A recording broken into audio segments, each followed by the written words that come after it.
Halo Sobat Ngomin, apa kabar? Sorry agak kemalaman ya. Alright, langsung saja kita selain bahas Inter, bahas sedikit update seputar Serie A. Sedikit aja.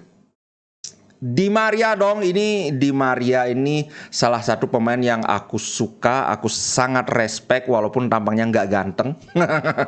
Tapi serius, aku suka dari Di Maria dari dia masih di PSG. Oh, masih di Real Madrid. Sorry, dari dia masih di Real Madrid aku udah suka lihat ini pemain. Nah, sekarang akhirnya dia ke Juventus. Menurutku Di Maria memang dia sempat cedera ya. Tapi dia ini salah satu pemain terbaik Juventus. Tahu-tahu disorakin dong sama fans Juventus. Gara-gara dia belum menyetujui perpanjangan kontrak untuk musim depan. Aduh, kayaknya fans Inter terhadap Skriniar juga nggak segini-gininya banget. Walaupun sebenarnya kita kan kesal sama Skriniar, tapi aku nggak ingat ada fans-fans Inter yang sampai menyoraki Skriniar. Ini ya Juventus gitu loh. Yang kedua, Milenkovic-Savic. Seperti kawan-kawan yang tahu, Milenkovic-Savic itu kontraknya tinggal 1 musim di Lazio. Lazio sudah menawarkan perpanjangan kontrak tapi dia belum mengiyakan. Ini gosipnya dia akan hijrah dari Lazio. Kok hijrah? Dia akan pindah dari Lazio. Cuman bedanya dengan Di Maria tadi adalah Laziale, pendukung Lazio namanya Laziale, mereka membentangkan spanduk isinya kurang lebih, Sergei, dimanapun kamu berada musim depan kami akan tetap mendukungmu. Wih, top. Ini baru fans yang respect. Karena SMS ini, Sergei Milenkovic-Savic ini adalah salah satu pemain terbaik Lazio lah. Kalau mungkin sekarang pemain terbaik Lazio ya kalau menurutku. Dengar-dengar Inter juga berminat. Aduh, sebenarnya Milenkovic-Savic ini kan pemain mahal ya. Cuman karena kontraknya tinggal 1 tahun seperti biasa, pemain yang kontraknya tinggal 1 tahun itu harganya terjun bebas. Jadi sekarang diperkirakan nilai dia itu sekitar 20-30 juta. Kalau Inter bisa ngambil ini, bayangkan di tengah kita ada Brozo, Hakan, Milenkovic-Savic, Mkhitaryan, Barella. 5 pemain top di lini tengah. Perfect. Gimana pun Inzaghi mau rotasi pemain itu, kualitas lini tengah kita akan tetap sama. Semoga bisa. Alright. Oke, itu saja Serie A. Sekarang kita masuk ke Inter. Seperti yang diperkirakan, kesepakatan sudah terjadi antara Bastoni dengan Inter dan Hakan dengan Inter. Kabarnya Bastoni itu akan mendapat gaji kurang lebih 5,5 juta, sedangkan Hakan akan mendapat gaji sekitar 6 juta. Nah, rencananya Inter akan mengumumkan perpanjangan kontrak ini setelah musim berakhir karena ya tahu sendiri lah, biar tidak mengganggu konsentrasi, biar nggak bikin iri dan sebagainya. Pokoknya pada intinya persetujuan prinsip di antara kedua belah pihak sudah tercapai. Oh, ini ada berita bagus lagi nih. Stop. Sebelum lanjut, ini pengumuman dulu. Kita ada giveaway. Giveaway ini terbuka untuk member maupun non-member. Siapapun yang nonton video ini boleh ikutan giveaway. Caranya gampang banget. Kalian meluncur ke channel Ngomla, subscribe channel Ngomla, kemudian berikan komen di video channel Ngomla yang manapun itu oke. Teknis pengundiannya itu simple banget, terdiri dari 2 tahap. Pertama, dari sekian video ini aku nanti akan undi video mana yang akan menjadi undian tahap 2. Misalnya kalau yang terpilih adalah video ini. Nah, misalnya ya, kalau video ini yang terpilih yaitu judulnya 3 striker ini lebih ganas dari Ronaldo dan Messi. Kemudian nanti aku akan undi di antara komentar-komentar yang ada di video ini. Salah satunya akan mendapatkan hadiah pemenang. Apa hadiahnya? Kawan-kawan bisa pilih sendiri. Tinggal datang ke toko online Ngomin, itu namanya ciptaloka.com/plusngomin. Nanti aku kasih linknya. Pilih hadiahnya sendiri, yang manapun boleh, yang murah, yang mahal, terserah. Yang mana yang disukai, pilih sendiri. Nanti ongkirnya aku yang nanggung selama masih di wilayah Indonesia. Ya, simple banget kan? silahkan lanjut. Tipsnya adalah kalau kawan-kawan ingin kesempatan menang lebih besar, komentar saja di semua video Ngomla. Jadi video manapun yang nanti terpilih, kawan-kawan tetap punya chance. Ciao guys, silahkan lanjut menonton. Duo pemain Inter, si Filip Stankovic dan Oristanio terpilih menjadi MVP dan Talent of the Season di Volendam. Jadi Volendam itu kan di Liga Belanda ya. Bukan maksudnya dia jadi MVP-nya Liga Belanda, tapi MVP-nya tim itu, tim Volendam itu. Gila. Filip Stankovic jadi MVP, sedangkan Oristanio jadi Talent of the Season. Oh, mantap lah.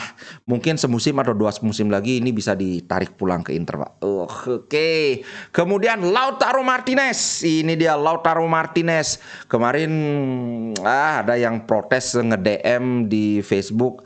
Intinya, wah, karena dulu pernah aku bikin konten tentang Lautaro Martinez yang dibilang striker jelek, striker bapuk. Nah, dia wah striker jelek, striker bapuk. Aku nggak akan bahas gimana isi ininya.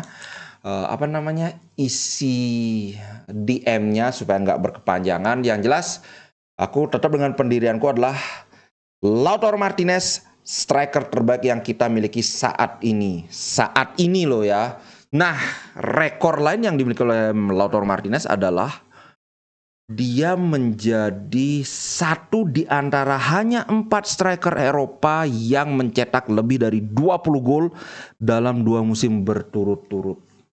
Osimhen tidak termasuk karena ya bukan salahnya Osimhen juga, karena kan musim kemarin dia cedera cukup panjang cederanya. Selain Lautaro Martinez itu ada Haaland, tentu saja Haaland ada di puncak, kemudian ada Lewandowski, kemudian ada juga Mbappe, barulah kemudian Lautaro Martinez. Gila Pak, Lautaro Martinez dalam hal ini disejajarkan dengan 3 striker luar biasa ini. Mantap pokoknya. Lautaro walaupun dia kadang-kadang mengalami masa mengalami masa paceklik. Menurutku ini adalah pemain yang harus dipertahankan bagaimanapun caranya. Aku ngelihat Lautaro Martinez ini adalah ikon Inter, bukan di masa depan, tapi bahkan saat sekarang pun dia sudah bisa menjadi ikon Inter. Alright, nah kita sampai pada topik utama dari Inter. Topik utama dari konten kali ini yaitu wawancara eksklusif antara Simone Inzaghi dengan FC Inter News. Oke, aku akan berusaha mengulas wawancaranya sebanyak mungkin. Ini aku liatin ya. Inter Milan coach Simone Inzaghi, Pep Guardiola's compliments make me happy. No response to Max Allegri's 6th place dig. Maksudnya pujian dari Pep Guardiola membuatku bahagia. Tidak ada respon untuk senggolan dari Max Allegri. Nanti kita bahas. Oke, pertama, mantap. Bagaimana pendapatmu tentang pujian dari Pep Guardiola? Dia bilang gini, itu membuat saya happy dong, datang dari mulut dia. Kita semua tahu bahwa City adalah tim terkuat di dunia. Gila, memang Inzaghi ini rendah hati banget.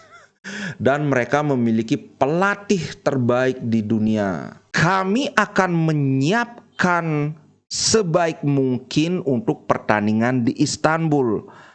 Dan kami akan memainkan pertandingan itu dengan kualitas yang membawa kami ke final. Ini pernyataan filosofis banget, aku suka pernyataannya. Nah, kemudian ditanya bagaimana dengan yang disenggol sama Allegri itu, tentang kalau kawan-kawan mungkin ada yang nggak tahu, dibilang ya kalian itu tidak akan masuk ke Liga Champion, kalian akan ada di bawah kami, peringkat 6 lebih gitu kan.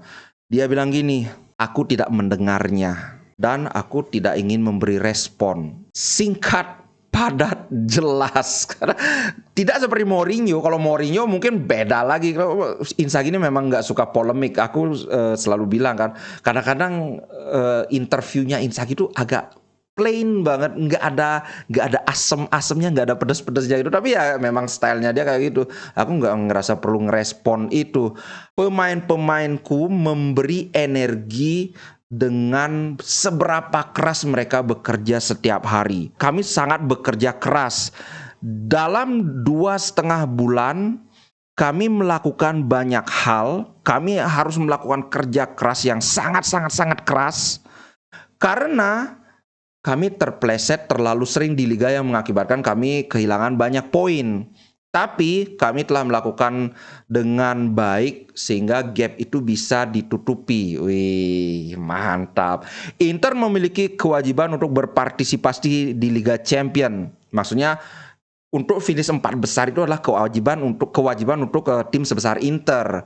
Kami tahu apa yang disimbolkan oleh klub ini.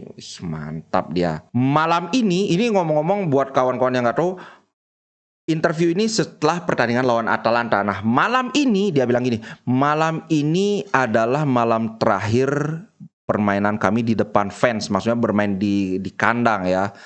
Setelah memenangkan trofi yang mana kami tidak bisa menikmatinya secara full karena 72 jam kemudian kami harus bertanding di pertandingan ini ya. Makanya kan habis menang Coppa Italia nggak bisa pesta. Biasanya habis Coppa Italia kan mereka pesta-pesta.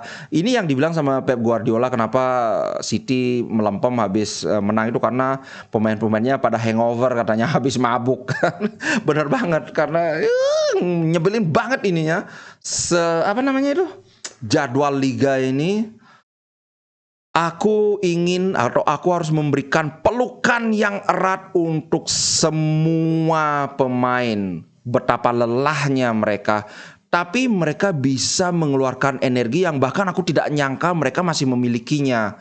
Ingat, kedalaman skuad kita itu nggak sebagus Manchester City. Bahkan siapa yang bermain saat lawan Atalanta itu hampir sama dengan mereka yang bermain lawan Fiorentina di Coppa Italia final. Kayaknya sekitar 80% itu pemain yang sama. Wow. Nah, kemudian dia ditanyakan lagi, ini pertanyaan yang menarik. Apa yang diberikan oleh Lukaku secara taktik kepada Inter musim ini? Nah, ini aku setuju banget dengan jawaban Inzaghi. Memainkan bola secara vertikal sesegera mungkin setelah kami memenangkan bola. Nah, ini hal yang sangat ingin aku lihat.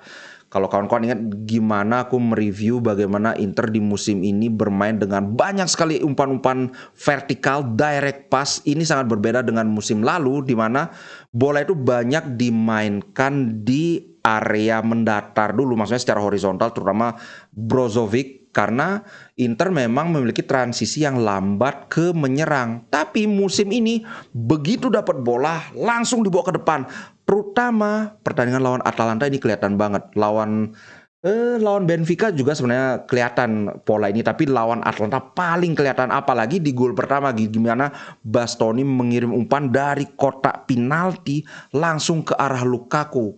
Nah, inilah yang disoroti oleh Inzaghi, yang mana taktik seperti ini tanpa seorang Lukaku atau striker yang seperti Lukaku nggak mungkin. Kalau Zeko dikasih bola kayak gini nggak mungkin bisa. Terus ditanya lagi bagaimana dengan garis pertahanan Inter. Dia bilang gini, garis pertahanan itu tergantung dari lawan dan strategi tertentu yang kami terapkan. Kadang-kadang kami menurunkan garis pertahanan, kadang-kadang kami menaikkan garis pertahanan. Jadi itu tergantung musuhnya. Nah, kalau yang aku lihat sih ini analisa abal-abalku ya. Kalau kawan-kawan setuju boleh, kalau nggak setuju juga nggak apa. Garis pertahanan yang rendah ini terutama kalau kita menghadapi lawan yang memiliki penyerang atau sayap yang kecepatannya itu benar-benar di atas rata-rata. Karena apa? Kalau garis pertahanan kita tinggi, kita akan dihajar dengan bola-bola lambung atau bola wilayah istilahnya, bola terobosan itu, dan back-back kita itu diajak adu lari semua, sedangkan kita sama sekali tidak punya back yang larinya kencang. Bastoni dia bagus umpannya tapi bukan sprinter. Acerbi apalagi, Darmian nggak lambat-lambat banget tapi jelas tidak masuk kategori pelari cepat. Nah, ini yang dimaksudkan dengan Inzaghi, tergantung lawannya seperti apa, tipikal lawan seperti apa, strategi lawan. Nah, kemudian ditanya, terus gimana nanti lawan Torino, apakah ini akan dirotasi habis-habisan?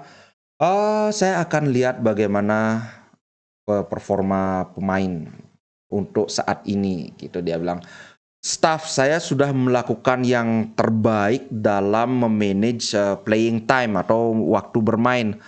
Kami punya alat untuk memahami bagaimana pemain-pemain ini recover. Bagaimana recover itu maksudnya kondisinya membaik. Kalau tadi sempat ngobrol di ini, kalau sebenarnya habis main bola itu sama smartwatch-nya itu dikasih tahu recovery time itu 96 jam. Tapi kita 72 jam udah main lagi kan. Beberapa pemain mendapat menit bermain lebih, contohnya terutama penyerang dan pemain tengah, kata Inzaghi.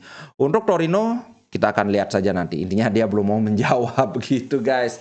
Alright, itu dulu untuk konten kali ini. Semoga wawancara Inzaghi ini bisa memberikan kita insight tentang apa yang ya sedikit lah, apa yang ada di balik layar tentang pendekatan taktik dia. Oh ya, ada yang bilang, Bang katanya mau bahas gimana chance kita untuk mengalahkan City. Ya kan nanti, itu kan masih tanggal 11, ini baru masih bulan depan, sabarlah. Dekat-dekat itu baru kita bahas ya. Oke, sekali lagi terima kasih buat kawan-kawan yang sudah ikutan nongkrong, yang sudah jadi member, yang sudah subscribe, yang sudah nonton, bahkan yang sudah komen. Terima kasih banyak. Tanpa dukungan seperti ini, nggak bisa Pak. Ini channel cilik. Oke, ciao guys. Buat sekali lagi buat member dan ngominer sejati, tunggu. Nanti ada konten khusus buat kawan-kawan tentang giveaway-nya ya. Oke, ciao guys. Sampai jumpa. Inter Milan di dadaku, biru hitam.